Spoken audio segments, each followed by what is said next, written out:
साथियों नमस्कार, मैं प्रमोद कुमार आपका स्वागत करता हूं एक और नई वीडियो में। किसान भाइयों, धान में पहली खाद डालते समय अक्सर 90% किसान भाई बहुत बड़ी गलती कर बैठते हैं। कहीं आप भी तो वही गलती नहीं करते? तो ये जानने के लिए कि वो बहुत बड़ी गलती क्या होती है जिसको अधिकांश किसान भाई पहली खाद डालते समय ही कर बैठते हैं, वीडियो को पूरी अवश्य देखें जिससे आप ये जान सको कि कौन सी वो बहुत बड़ी गलती होती है जिसको किसान जाने अनजाने में पहली खाद डालते समय कर बैठते हैं, जिससे पैसों की भी बर्बादी होती है और धान का उत्पादन भी काफी घट जाता है। तो किसान भाइयों, जैसा कि प्रत्येक किसान भाई धान की रुपाई के समय या धान की रुपाई हो जाने के 1-2 दिन बाद बेसल डोज में DAP, NPK या SSP का बिखराव अवश्य करते हैं और धान में बेसल डोज में इन तीनों में से ही किसी एक खाद का बिखराव अवश्य करना चाहिए। तो यहाँ तक तो सब कुछ बहुत ही ठीक ठाक था, लेकिन किसान भाइयों, असली जो गड़बड़ होती है, जो सबसे बड़ी गलती होती है, वो होती है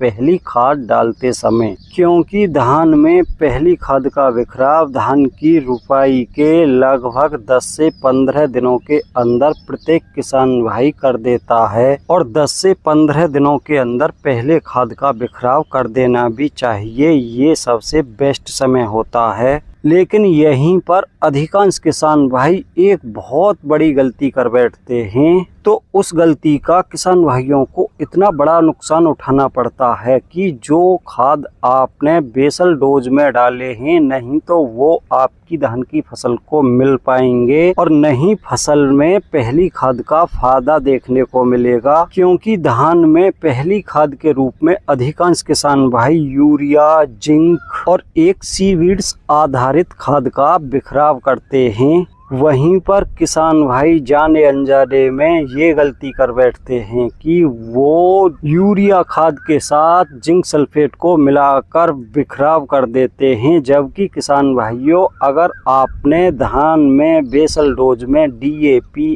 NPK या SSP का बिखराव किया है, उसको अभी तक आपके पौधे ने बहुत ही कम मात्रा में प्रयोग में लिया है। वो अभी तक आपकी मिट्टी में वैसे ही पड़े हैं जैसा कि आपने उनका बिखराव किया था। अभी तक बहुत ही कम मात्रा में धान के पौधे ने उसको यूज में लिया है और आप पहली खाद में ही जिंक सल्फेट को मिलाकर खेत में बिखराव कर रहे हो। तो बेसल डोज का और पहली खाद का खेत में पड़ने के बाद संपर्क होना निश्चित है। दोनों ही खाद मिट्टी के अंदर पड़ने के बाद एक दूसरे के संपर्क में आने ही आने हैं और जैसे ही जिंक सल्फेट DAP या NPK या SSP के संपर्क में आएगी तो किसान भाइयों, आपकी जिंक भी किसी काम की नहीं रहेगी। नहीं आपने जो बेसल डोज में दिया है वो पौधे के काम आएगा। क्योंकि जिंक सल्फेट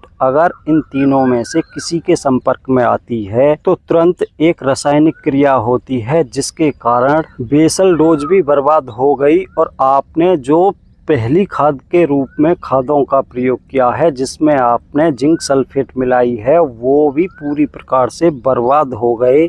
क्योंकि किसान भाइयों, DAP, NPK या SSP के अंदर जो फास्फोरस की मात्रा होती है वो जैसे ही जिंक सल्फेट के संपर्क में आती है तो वो या जिंक फास्फेट बन जाती है जो पूरी प्रकार से अघुलनशील होते हैं। इसलिए आपने जो DAP, NPK या SSP बेसल डोज में डाली है वो और आपने जो पहली खाद के साथ जिंक सल्फेट का प्रयोग किया है उसकी पौधे के लिए उपलब्धता 0% हो जाती है। इसलिए किसान भाइयों, आपका पैसा 100% बर्बाद होना निश्चित है। लेकिन किसान भाइयों, धान की फसल में पहली खाद के साथ जिंक का डालना भी बहुत आवश्यक है। क्योंकि कृषि विशेषज्ञ भी ये कहते हैं कि शुरुआत अवस्था में धान की फसल के लिए जिंक की बहुत ही आवश्यकता पड़ती है। धान की फसल में जिंक डालने से बहुत ही अच्छा फुटाव निकल के आता है और जो कल्ले होते हैं वो पूरी प्रकार से स्वस्थ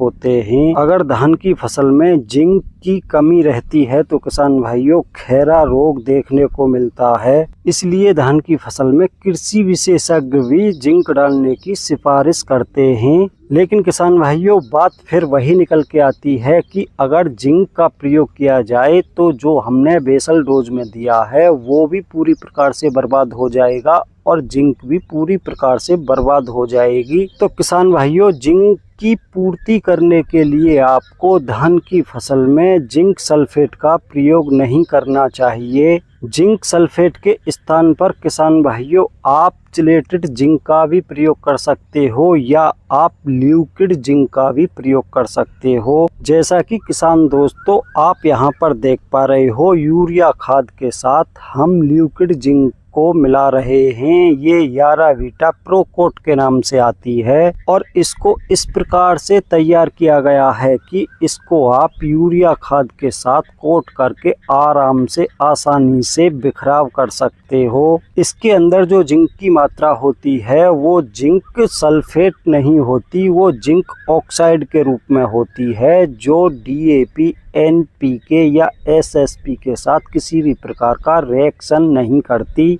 तो किसान भाइयों जैसा कि आप देख पा रहे हो ये यारावीटा प्रोकोट जिंक के नाम से आती है। इसके अंदर जिंक ऑक्साइड होती है। इसके अंदर जिंक की मात्रा 39.5% होती है। अगर इसकी 1 एकड़ में डोज की बात की जाए तो किसान भाइयों इसकी डोज 1 एकड़ में 250 ml की होती है। किसान भाइयों हमने 1 एकड़ में पहले खाद के रूप में लिया है 1 बैग यूरिया, 1 बोतल 250 ml की यारावीटा प्रोकोट जिंक की और साथ में ले रहे हैं हम इलाइट कंपनी का एग्रोवीटा जो बहुत ही बढ़िया प्रोडक्ट है। इसके अंदर सीवीड्स, बेंटोनाइट और साथ में नाइट्रोवेंजन की बहुत ही अच्छी मात्रा है जो धान में बहुत ही शानदार फटाव कराने का कार्य करेगी। अगर इसकी डोज की बात की जाए तो किसान भाइयों 1 एकड़ में इसकी 5 किलो डोज रखी गई है जो कि 5 किलो की पैकिंग में ही ये उपलब्ध है। तो किसान भाइयों फिर से लौट के आते हैं आज के मुख्य टॉपिक पर कि अगर आपने बेसल डोज में NPK या पोटास या SSP का बिखराव किया है तो आपको जिंक सल्फेट का प्रयोग नहीं करना चाहिए। उसकी जगह पर आप या तो जिंक ऑक्साइड का प्रयोग करें या आप किसी भी अच्छी कंपनी की चिलेटेड जिंक का प्रयोग करें। तो किसान भाइयों अब यहाँ पर ये भी जान लेते हैं कि 1 एकड़ में चिलेटेड जिंक की कितनी मात्रा रखनी चाहिए। चिलेटेड जिंक की मात्रा आपको 1 एकड़ में 1 से 1.5 किलो रखनी होगी तभी आपको अच्छे रिजल्ट देखने को मिलेंगे। और अगर आपने बेसल डोज में DAP NPK या SSP का बिखराव नहीं किया है तो आप जिंक सल्फेट का प्रयोग कर सकते हो। उसकी मात्रा आपको 1 एकड़ में 7 से 8 किलो रखनी होगी।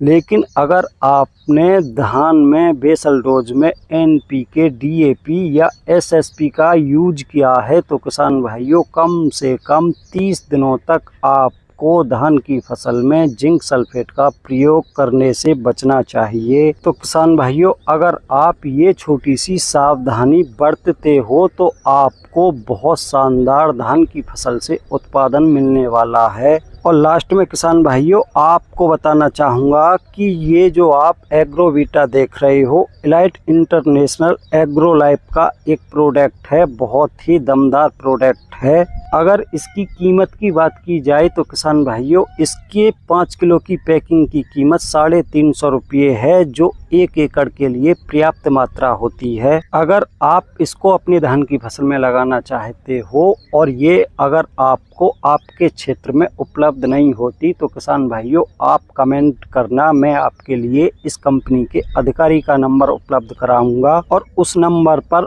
आप संपर्क करके इस प्रोडक्ट को अपने यहाँ पर मंगा सकते हो। तो किसान भाइयों आज की वीडियो में इतना ही था। वीडियो पसंद आई हो तो वीडियो को लाइक करें, दूसरे किसान भाइयों के साथ ज़्यादा से ज़्यादा वीडियो को शेयर करें और जिन भाइयों ने अभी तक हमारा चैनल सब्सक्राइब नहीं किया है कृपया हमारे चैनल को सब्सक्राइब करें और साथ ही घंटी के बटन को ऑल पर सेलेक्ट कर दें जिससे आने वाले समय में आपको जानकारी भरी वीडियो देखने को मिल सकें।